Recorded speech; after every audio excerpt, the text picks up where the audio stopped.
خدا بر ما و شما میگوید ای بندگان، شما از خاک آفریده شدید. یعنی پدر شما حضرت آدم خداوند از خاک خلق کرد. و فیها نوعدکم، شما را مادامی که من از خاک پیدا کردم، میگد خدا، و فیها نوعدکم، باز شما البته به خاک مبدل میشین. خاک بودین، باز به خاک مبدل میشین. و فیها نوعدکم و منها نخرجکم تارة اخرى. برادرایی که از نوشاکی های الکل اذیت میکشند و میخواهند که از این مشکلی بعد آزاد شوند، بهترین راه حل راتیف الکل است که شرکت شفافرما به شما توصیه میدهد. این دارویی هست که بعد خوردن این شما با الکل نزدیک نمیشوید و شفا مییابید. سلام علیکم. میخواهید که سمیوان اورجینال رو دسترس کنید؟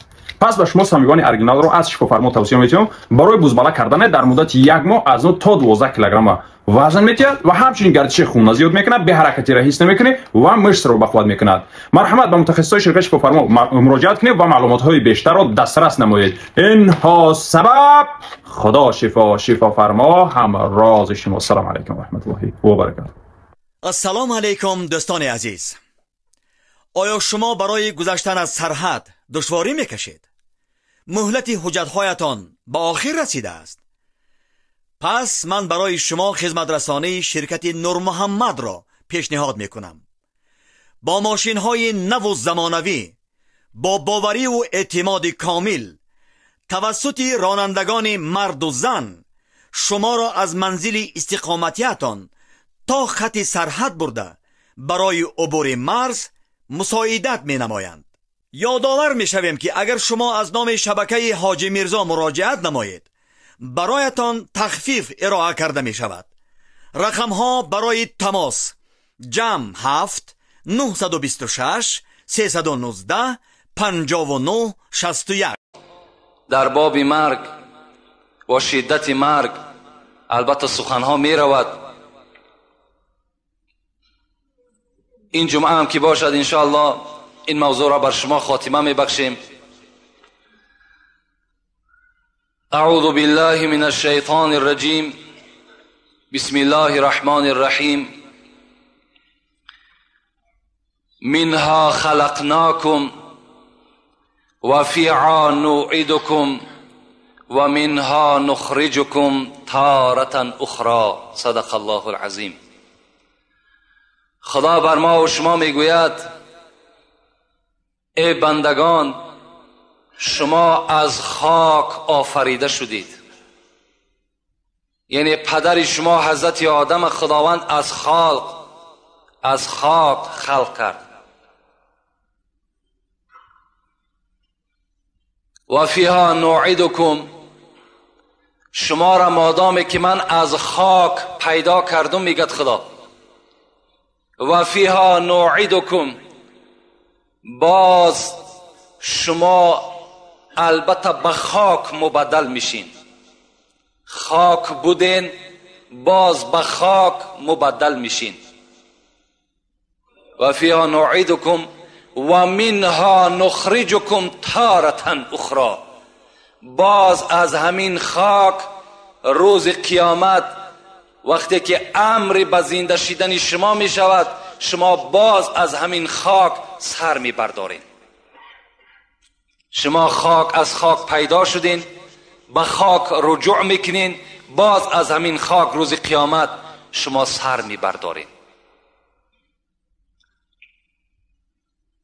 اگر چندی سلیمانی به خاک دهر یکسانی، اگر چندی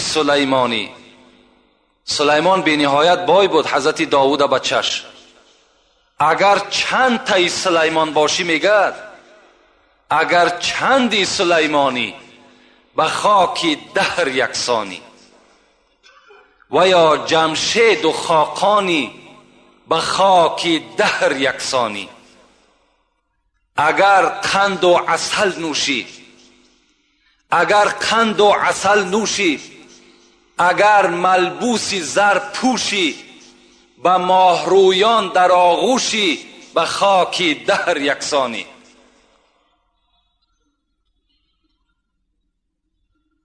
اگر قند و عسل نوشی، اگر ملبوسی زر پوشی، به ماهرویان در آغوشی، به خاکی دهر یکسانی. اگرچه فرد دورانی، یعنی اگرچه آدم عادی هم که باشی، اگرچه فرد دورانی، به تخت خیش سلطانی، تو اندک روز مهمانی، به خاکی دهر یکسانی. اگرچه شاه تورانی، اگرچه شاه تورانی، کی زور از شیر غرانی، پسند پهلوانانی، به خاکی دهر یکسانی. به یاد روی جانانی، به یاد روی جانانی، جنون تو سینه بریانی، چو بلبل گر غزل خوانی، به خاکی دهر یکسانی. البته به البته از خاک بودیم، به خاک باز میگردیم، باز از خاک روز قیامت ما و شما سر میبرداریم. ایز خاکت آفریده خاکیا هوشیار باش، خاک بودی خاک گردی در منیان هوشیار باش. البته دنیا جای ابدیت نیست، دنیا جای نیست که ما و شما ابدی زندگی کنیم. اگر از خلاصه مرگ همین ما و شما بفهمیم، همین قدر ما و شما بفهمیم که دنیا جای ابدی نیست، همین برای ما و شما کفایت کننده است. رسول اکرم میگه کفا بالموت واعظا، برای شما داملای امر معروف کننده لازم نیست. در صورتی که آدم عاقل تابوت بیند باید که عبرت بگیرد. میگه پیغمبر تابوت برای شما داملا هست، تابوت برای شما خود مولوی هست، همون خود برای شما عبرت هست. دنیا جای ابدیت نیست. زمان پیغمبر خدا بود، رسول اکرم میگه دائم نماز با جماعت که میخواند، پس میگشت به سوی مردم نمازخانه ها را نگاه میکرد و میپرسید فلانی کجاست، فلانی کجاست. یک مرد و زن بی نهایت در پشت رسول اکرم دائما نماز با جماعت ادا میکرد. یک روز میگه رسول اکرم بین این موی سفید و این عائله موی سفید که کمپیر بودن، اینها حرکت کننده به سوی نماز جماعت بودن. امروز خدا ما و شما را تن صحت داده است، سلامتی خوب داده است، مسجدهای کشاده که باز میگم غنیمت هستند، اینها را داده است. ما و شما به این قدر نعمت خدا نمیرسیم. باز خدا رحمت کند عمر، سخنم کمتر بیرون از موضوع می شود. دورای حضرت عمر بود. حضرت میگه وقتی که پهلو گشتن نگاه کردن که یک مرد در جماعت نیست، میگه گفت فلانی کجاست؟ گفتن فلانی بیمار است. حضرت عمر وقتی میشنید که فلانی بیمار است میرفت تفتیش میکرد در اصل بیمار است یا نه. میگه وقتی که شنید بیمار است خیست، میگه خانهش رفت، خانه همون مرد رفت، میگه درش تق تق کرد، گفت فلانی؟ میگه از داخل آواز داد لبی، و میگه آمد در کشاد. وقتی عمر دید لرزه در وجودش پیدا شد. میگه ناگفته عمر گفت من سبب نیامدن جماعتم بیمار هستم. حضرت عمر گفت تو بیمار هستی؟ گفت بله بیمار هستم. گفت لعنت خدا بر تو. عمر ترا الحال گفت ای فلانی تو لبی گفتی آمدی کو؟ ترا خدا فیراد دارد حی علی الصلاة حی علی الفلاح، بیاین به سوی نماز، بیاین به سوی نجات. چرا خدا را قبول نکردی گپشه؟ چرا گپی عمر لبی گفتی؟ این عمر خطابش بود. گپی عمر تصدیق میکنی، لبای میگوی، به نزدش میای، گپی خدا اختا قبول نمیکنی. رسول اکرم میگه پرسان کرد این موی سفید و این کمپیره که از پس من نماز میخوام کجاست؟ گفتن اینها یک پسر داشتن، اون پسر وفات کرد. این موی سفید کمپیر پاهاشون از کار ماندگی هست. او فرزند دائم اینا را پشت میکرد، میآورد در پهلوی تو میگذاشت، نمازم میخواندم، باز هوچ کرده به خانه خودش میبرد.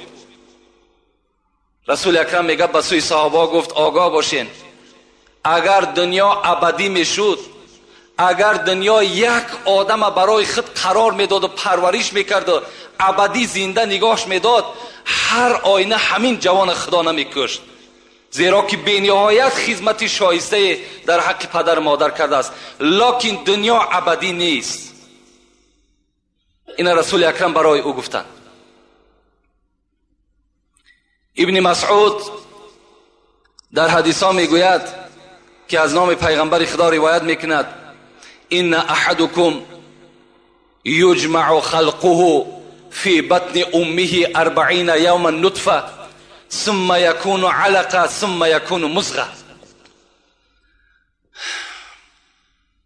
پیغمبر خدا گفته است به درستی این که فرزند آدم در شکم مادرش 40 روز همان آبی که در رحم مادر غلطیدگی هست، در بچه‌دان زن افتیدگی هست، همون آب 40 روز قرار می ایستد، هیچ تغییرات در او آب پیدا نمی شود. ثم یکون علقه، بعد 40 روز این آب رسول اکرم گفت به خون تبدیل می شود. 40 روز دیگر خون می ماند. ثم یکون مضغه، بعد 40 روز پس دیگر این به گوشپاره تبدیل یافتگی، بعد آهسته آهسته از هر موضع او اعضاهای انسان تشکیل شدن میگیرد. ببین در دوام 120 روز 40 روز آب است، 40 روز خون است، 40 روز دیگر گوشت است. 4 ماه، در دوام 4 ماه این الکی به شکل انسانی از 4 ماهگی تبدیل می‌یابد تا 120 روزه. اگر فتوای امروزه میگد اگر زن بخواهد که ابورت کند، یعنی فرزند سقط میگیم، اگر نابود کند جایز است، لیکن بعد 4 ماهگی دیگر جایز نمی شود، حکم قتل در بین پیدا می شود، همچنان که فرزند خودش قتل کرده است. اینا فتوا میگد. خب ثم یرسل علیه الملک فینفخ فیه الروح. پیغمبر گفت بعد 120 روز در همین جنین، در همین فرزندی که در شکم مادر است، خداوند یک ملائکه روان میکند که در او جان بدن. جان در وجود او فرزند داخل می شود و یکتب به اربع کلمات. به همین طفلی که در شکم مادر است 4 کلمه نویسانده می شود. خداوند امرش میکند اولا جان در وجود او داخل کن، بعد 4 کلمه را در تقدیر او کتابت کن. این 4 کلمه چیست؟ اجله، عمله، رزقه، سعید و شقی. بنویس که چند سال عمر میبیند، بنویس کدام عملها را در دنیا انجام میتد و باز کتابت کن چه مقدار رزق روزی دارد و 4م کتابت کن که اینه که از شکم مادر بیرون میشود بدبخت است یا نیکبخت. این شم کتابت کن. این یک حجت از نام خدا میگیرد، او را آمده در تقدیر همون انسان چکار میکند؟ مینویسد. خب این مطلب من از این حدیث چیست؟ وقتی که انسان دم آخرش می شود، بین باز 5 ملائکه نزد جان گرفتن او می آید. یکمش داخل می شود، می گوید السلام علیک یا عبدالله، ای بنده خدا، سلام و رحمت خدا بر تو. اگر بنده نمازخوان و بنده خدا ترس باشد، هم تا معامله از جانب این 5 ملائک پیش از جان دادن می شود. میگفت است السلام علیکم ای بنده خدا، انا مؤکل به ارزاقک، اگرچه رزق رسانی تو خدا بود لیکن من همون ملائکه بودم که او رزق به تو می آوردم می رساندم. فطلبت الارض شرقا و غربا فما وجدت من رزقک لقمه. امروز من تمام روی زمین دور زدم لیکن از رزق تو ای بنده خدا یک لقمه دیگر نیافتم. رزق تو تمام شد. بنده از جانب رزقش امیدش کنده می شود، دویمش داخل می شود. من همتا سوال سلام می دهد، من کی هستم؟ من همان ملائکی هستم که بر نفسهای تو وابسته بودم که نفسی تو را بیرون می بردم، درون می دراوردم. امروز هرچی که کافتم دیگر از نفسی تو دیگر نفس نیافتم. یعنی نفسهای تو هم چی شد؟ تمام شد. رزق تو تمام شد، نفس تو تمام شد. داخل می شود دیگرش من وابسته بر نوشیدن آبهای تو بودم، امروز بالای زمین دور زدم، برای نوشیدن تو یک قطره آب نیافتم. امیدت ای بنده خدا از نوشیدنم کنده شود. از نوشیدنم بنده در او حالت چی می شود؟ امیدش کنده می شود.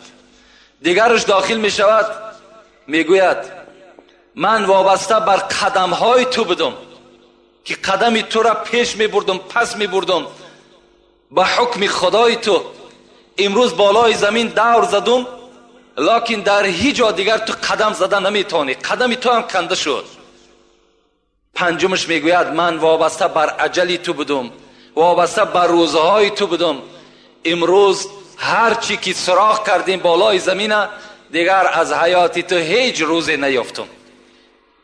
بنده از این شنیدن اینها البته آگاه می شود که من دیگر در این دنیا قرار من، حیات من تمام شد.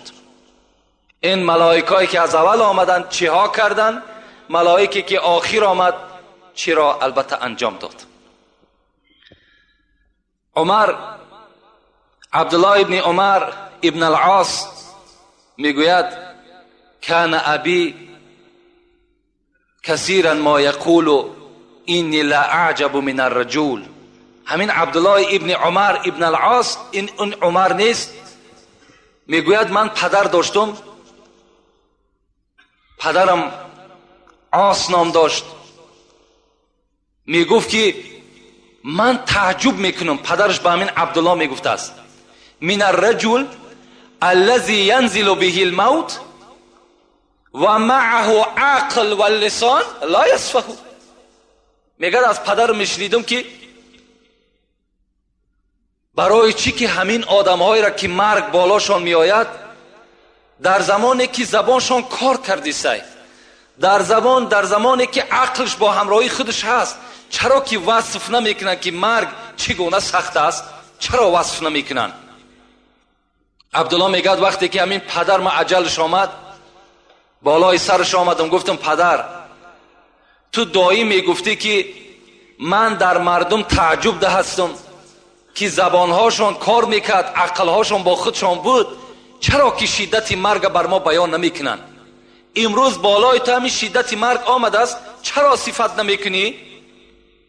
میگه پدرم به جانب من گفت الموت اعظم من الوصف.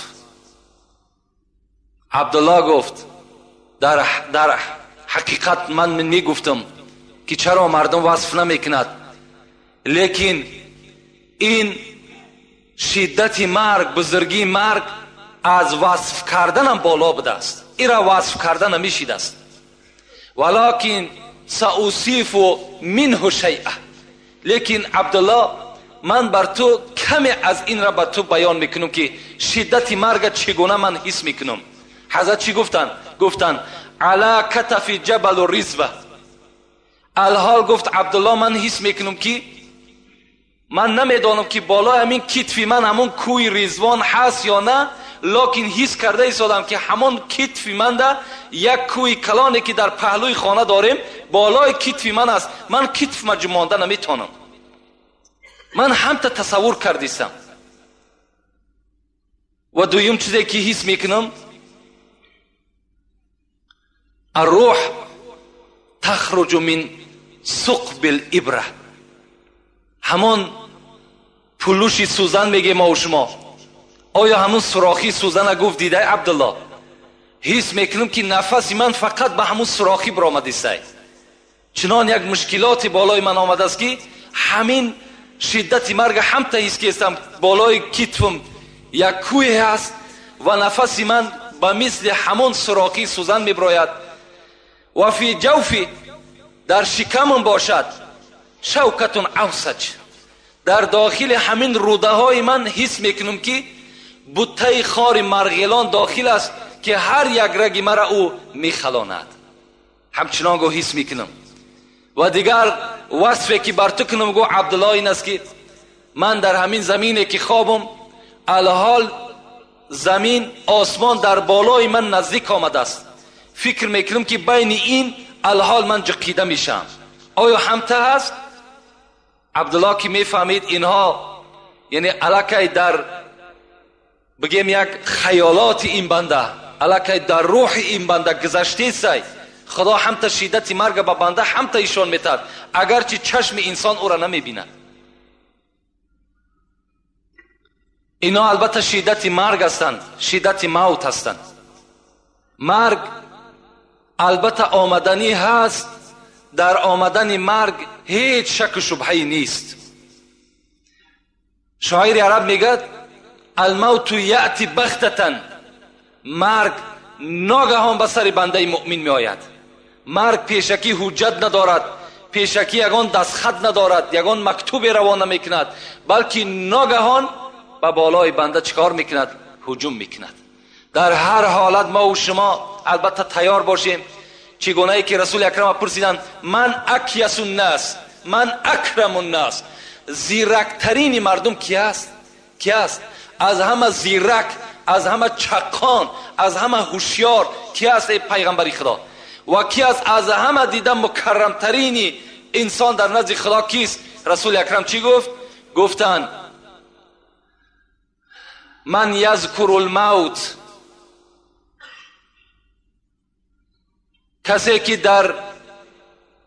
کسی که زیاد ذکر میکند موت را، کسی که بسیار به یاد خود میارد موت را. و اشدوهم استعدادا له، و از همه زیرکترین، از همه هوشیارترین بنده همونی است که اولا دائما در یاد مرگ است و دوم این که برای روز مرگش فقط توشه ذخیرت میکند، فقط جمع میکند، عبادت کارهای نیک جمع میکند تا که او یقین میداند که روز از روزها این دنیا را البته میگذرد. افسوس میخوریم دیگر فایده ما نمیکند. مرده در وقت غسل با غسال گوید این حرف با زبان حال. وقتی مرده را میگه بالای همون تخته در راست میکنند برای شستن، همون مرده میگه یک صدای دارد که صدای او را انسان نمیشنود. لیکن او چی میگوید؟ مرده در وقت غسل با غسال گوید این حرف با زبان حال. بود مثل تو تر و تازه، قوت داشتم به اندازه. همراه جسم بود جان من، مدت گفتم این و وان من. در محلی که کردم و گفتم بود فکرم عیالم و جفتم. تا که گشتم خراب و بیچاره، ناتوان حال زرد رخساره. حضرت میگه به سوی همون غسال همین گپا را میگفت است که ای غسال من هم مثل تو تر و تازه بودم، من هم مثل تو قوت داشتم، مثل تو حرکت کننده بودم. هر دمی که میخیستم و مینشستم فرزندها و زن و فرزندهام در یاد من بود. حتی چنان مهنت زحمت برای من فرزند کودکام کردم که این چهره زردی که از من میبینی همه این برای فرزند زن است. مهنت ها میکردم. لکن امروز چیکار کنم که مرگ بالای من آمد و مرا بالا برای شستن آماده کردند. من خود دیگه غیرتی ندارم که بدن خود ما بشوم. میروم برای زیمو باریک، در دوام میگفته است میروم برای زیمو باریک، میدرایم به خانه تاریک. البته راه میرم که خیلی راه باریک است. خانه داخل میشم که هیچ روشنی ندارد. روشنی گور چی است؟ قرائت قرآن است.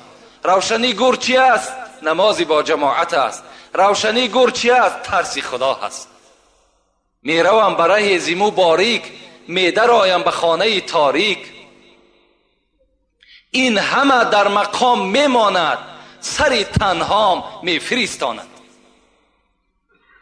همه آن چیزایی که من در دنیا ذخیره کردم، همه آن چیزایی را که من توپ کرده جمع کردم، همه این در مقام میماند، سر تنها میفرستاند. سر تنهای مرا میفرستاند. در دوام گفت آنچه بگذشت وقتی جان دادن، شرح آن را خدای داند من. آن چیزی که وقتی جان دادن من گذشت، ای را بجز خدا و بجز من دیگر هیچ وصف کردنش ناممکن است. آنچه بگذشت وقتی جان دادن، شرح آن را خدای داند من. بعد از این عقوبه هاست پی در پی، می ندانم چی بگذرد در وی. با بعد این جان دادن من میدانم که چند عقوبه های دیگر، عذاب گور است، سوال منکر و نکیر است، گذشتن پول صراط است، دادن نامه اعمال است. آیا اینهاش چگونه بر بالای من میامه باشد؟ اینش من نمیدانم. حضرت در آخر ما و شما را همان مرده نصیحت میکند. زنده ها که نصیحت دارند، مرده بر ما و شما چی میگوید؟ گوش باید بشنود این را. برای این سخنهایی که میگیم، برای این گوش انسانی در کار، گوش عاقلی در کار، گوش آدمی در کار که این گپ در اصل قبول کنه. گوش باید که بشنود این را، بکند فکر جان شیرین را. برای این سخنها گوش در کار. گوش سر با جمله حیوان همدم است، گوش دل مخصوص نسل آدم است. برای این سخنها گوش دل لازم. گوش باید که بشنود این را، بکند فکر جان شیرین را. چشم باید عبرتش بیند، بر سر جاده عمل شیند. با چشم میبینی مرده را میشوی، با چشم میبینی تابوت را میبرداری، با چشم میبینی برده را در لحد جا میکنی، لکن تعجب آور است که خود عبرت نمیگیری. خود به خود نمیای که فردا من هم داخل این قبر هستم، من هم البته یک مردشوی را بهر من میکابند. این شب به یاد ما و شما نمیآید. چشم باید عبرتش بیند، بر سر جاده عمل شیند. عقل باید کار فرماید، مرده را بیند و به خود آید. حضرت میگه مرده را که دیدین به خود بیاین. همون خود مرگ است. اون حالی که او برادر گرفتار است، او را مرگ هم تکرده است. من بر شما نمیگم که تمنای مرگ کنید، زیرا ابو هریره روایت میکند، حدیث پیغمبر خدا را رسول الله گفته است لا یتمنى احدکم الموت. امتان من، شما مرگ آرزو نکنین. نگین که خدایا مرا تیزتر از دنیا ببر. ایرا نگین که شما گناهگار میشین. نگین که خدایا مرا تیزتر از دنیا ببر. برای چی؟ برای این است که رسول الله میگه که لعلکم یزداد، اما محسنا لعلکم یزداد. اگر تو آدمی نیکوکار باشی شاید نیکیت زیاد شود. و این کان مسیئا، اگر تو گناهگار باشی لعلکم یستعتبه، شاید که تو توبه کنی و به سوی خدا باز بگردی. از این خاطر گفت شما مرگ هیچگاه افسوسش نخورین، هیچگاه تمنا نکنین، لکن استعید للموت قبل نزول الموت. پیش از مرگ آمدن شما حتمی برای مرگ برای خودتان آماده داشته باشین. باید که تیار باشین. شما فکر نکنین الحمدلله که امروز نوابسته من بدانم که آدمی در زینه پست از دنیا میگذرد و مالدار و دولتدار و منصبدار نمیگذرد، این برای ما و شما یک افسوس است. لیکن همه میگذرد. در دنیا هیچ کس ابدی نمیماند. همه مورد سوال در نزد خدا با قرار میگیرد. این است یک مختصراً درباره مرگ و آن شدت هایی که البته دارد. باز بر شما میگم که خیلی موضوع مرگ خیلی موضوع درازی هست. برای مرگ بیان کردن شاید برای ما و شما با 2-3 جمعه دیگر لازم باشد که باز ایرا مفصلتر و مکملتر برای شما بیان کنیم. لیکن البته برای آدم عاقل باز گشته میگیم که همین تابوت هایی که از پی شما میگذرد همین خود همش موعظه هست، همین خود خبردار کردن است که ای انسان تیاری خطه ببین که فردا نوبت تو هست.